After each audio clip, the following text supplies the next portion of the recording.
Good stuff. It was a lot of firsts. One, I've never been that cold before. I think the warmest it got was like 11 degrees. I've never had my nose hair freeze before just by walking outside. Seriously, and it was something that I don't know if I hate it or I love it. So I have to experience it again. Also, my rap career began and ended at camp.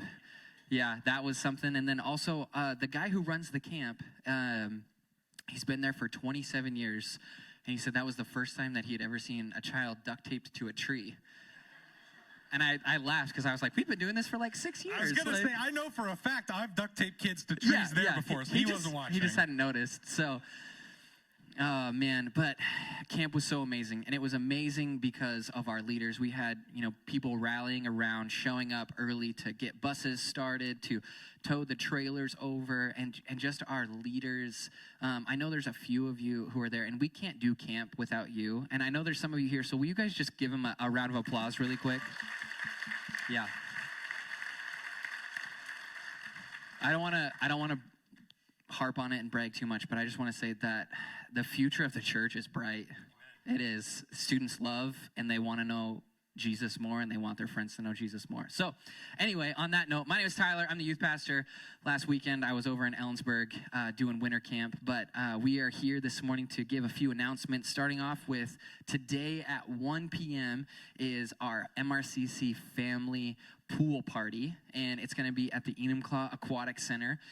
Don't worry, the person who was threatening to wear the Speedo is not around today, and so it will be a family affair, I promise. And so we just want to invite you to that. It's going to be at 1 p.m. Bring your whole family out. Cannonball contest, all of it. We're excited to hang out with you today. It's going to be a blast. We also have coming up on January 28th is we're starting our family heritage lunch. This is sort of a new group that's going to be starting. The idea is to reach kids with special needs or with struggling with some sort of illness or IEP, something like that that's just more of a struggle. The idea is that this is a place where those kids and those families can find connection, support, and encouragement. So that's going to be happening at January 28th here at the church at 1 p.m. If you also know any families that have those circumstances going on, invite them. That's going to be a fantastic place just to receive encouragement and support. So we would love to invite you to that. We also have a host of other small groups starting up. There's a table actually in the foyer right now. You can, on your way out, you can head out there, check it out, get signed up to get plugged in to a small group. There's tons of them happening, and there's one for everybody. So we would love to have you out there. Pastor Dave and his team will be out there helping you guys get plugged in. So check that out. And then last but not least, we have coming up the first weekend in February, so it's going to be the 2nd and 3rd, is our winter FPU workshop. I don't know about you, but around the first of the years when I start to, the finance wall sort of hits me, and I'm like, man, I should really revisit this, get this reminder. It's tax season, that's why. It's tax season. And so FPU is such a great way to build that foundation. Even if you've been to it before, I've done it a bunch of times, and I always am reminded of or learn something new every time. So you can get signed up and find all the details for that on our website at mrccnow.org. There's a big card right there for you to get registered for FPU. Also, if you're new here or if you've been here a couple times and you're just looking for a way to know more about what is going on here, if you want to take your phone out, you can scan that QR code on the seat back in front of you or fill out a Connect card and just drop it in the offering. It's just an opportunity for us to get connected with you and for you to know what's kind of going on here at MRCC. We're not going to sell your information or anything like that. We're going to be all over the Bible today, but if you want to open it to John chapter 14, that is the first place we're going to be. Great. Thanks, fellas, and welcome. And pay no attention to what they said. We're actually going to be in Matthew 9. So if you want to turn to Matthew 9 there, that's a good thing. But that's my fault because I didn't tell Tyler that. But hey, I really want to say thanks also, like Tyler was expressing. I want to say thanks to so many of us who are so faithful in giving, church, because there's never a time when a family can't afford to send a teenager to camp and we don't step in as a church and send them. And that's because we're so generous and so faithful. So huge thanks to you. Some of you specifically said, I want a scholarship a student. Others are just regular and you're giving, and it makes all the difference. So thank you a ton for that. Welcome to everybody who's joining us online as well. Special hello this morning to Steve Vandervees. You don't know him in second service. He's a first service guy, but he wiped out his motorcycle in almost exactly the same spot that Rhonda and I did just a couple of weeks ago.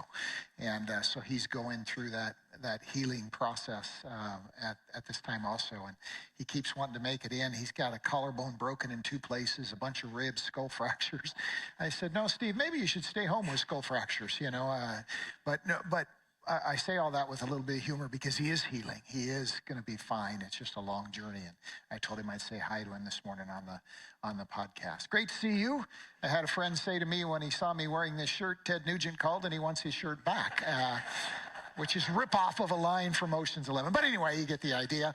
I was wearing a sweater over this, but this friend of mine's wife told me I look like Mr. Rogers and take it off. So I took it off here in second service.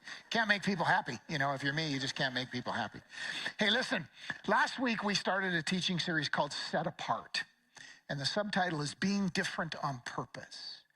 And what we're learning in this 6-week season here is that as followers of Jesus, God is calling us sometimes to go the opposite direction of our culture, to move the other way, to say things that our culture is not saying anymore, maybe never said. We are called as followers of Jesus to be different and to be unashamed of that, to be willing to share why we're different. Peter tells us to do that with gentleness and respect. And so we're kind of exploring what that looks like and in what ways is God calling us to do that. It's really important. We heard Jesus say last week, hey, it's no good when everybody speaks well of you. You should be disliked, rejected. You should be opposed by some.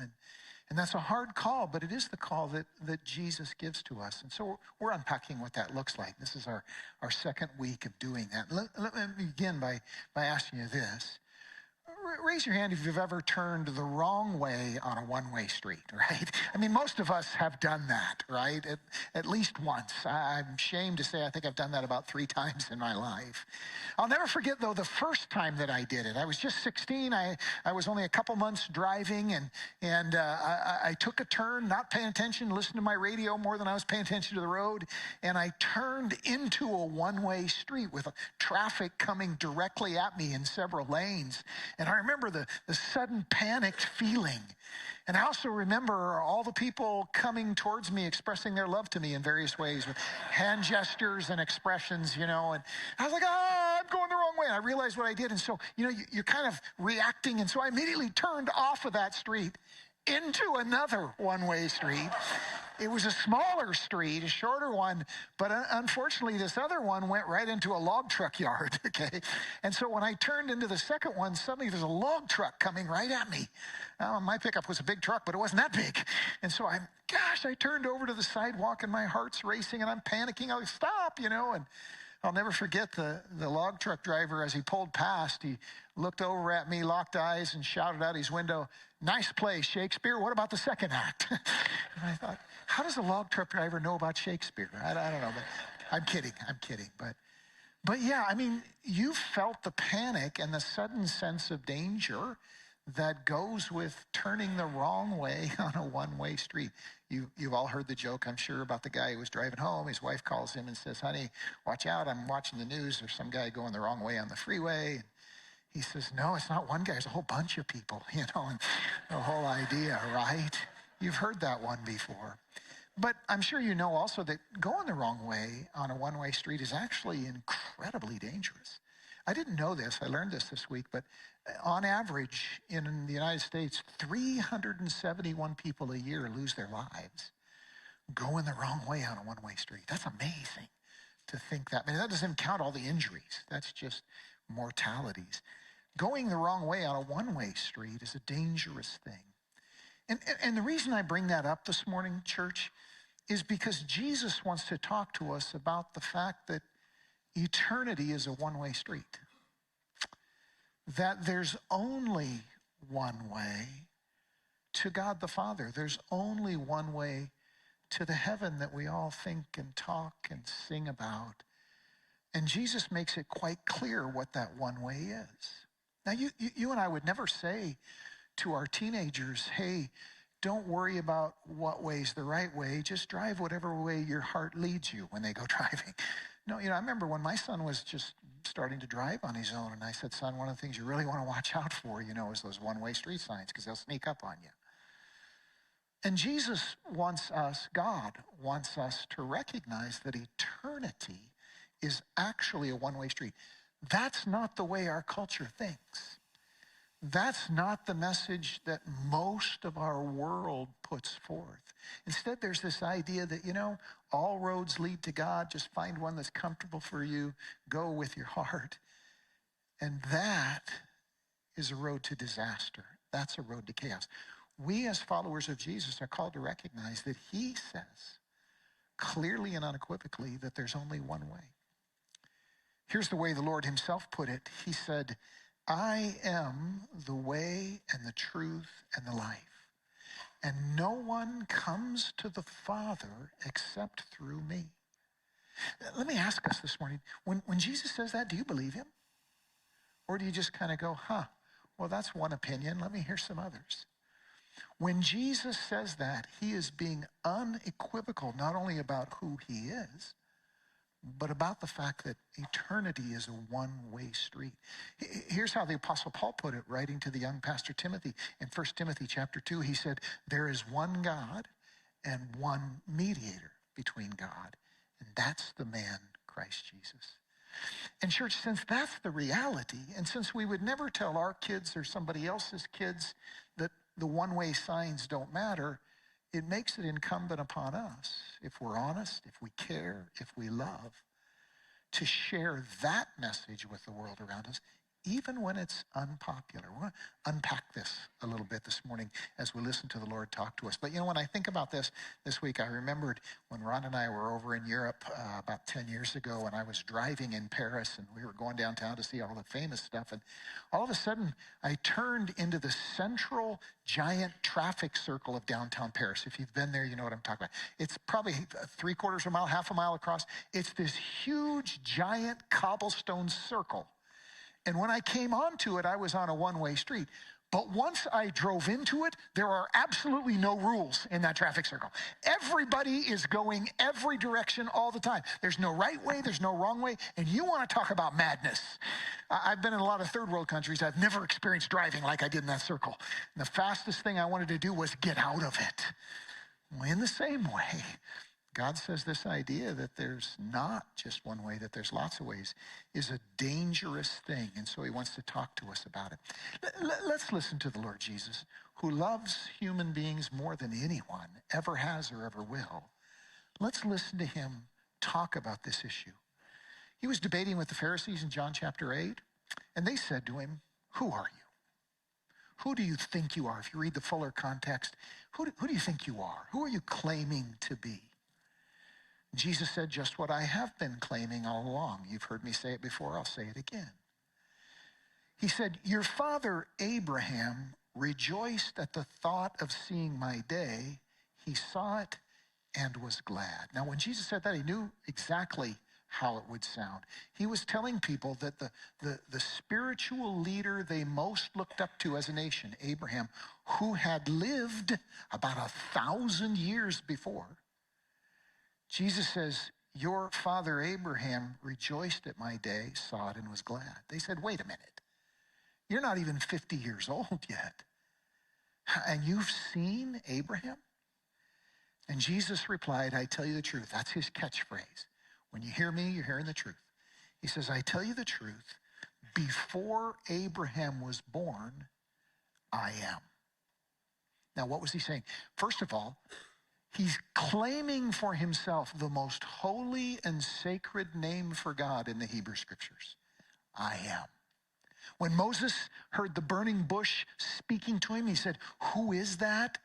God replied and said, I am that I am, meaning I always was, I always will be. I'm God. I'm the one from beginning to end, the Alpha and Omega, as Revelation puts it.